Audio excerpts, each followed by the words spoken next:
বানাবো খাসির মাংসের ঝোল।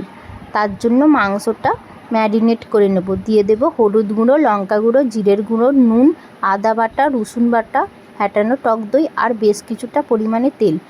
সব কিছু দিয়ে ভালো করে মাখিয়ে 1 ঘন্টার জন্য চাপা দিয়ে রেখে দেব।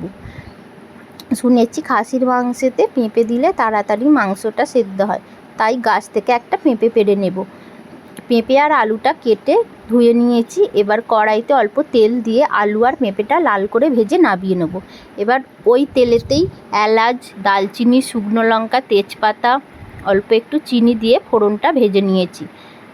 ভাজা হয়ে গেলে পেঁয়াজ কুচিটা দিয়ে আবারও লাল করে একটু ভেজে নিয়ে কাঁচা লঙ্কা আর টমেটোটা দিয়ে আবারও ভালো করে ভেজে নিয়ে এবার মাংসটা দিয়ে দেব।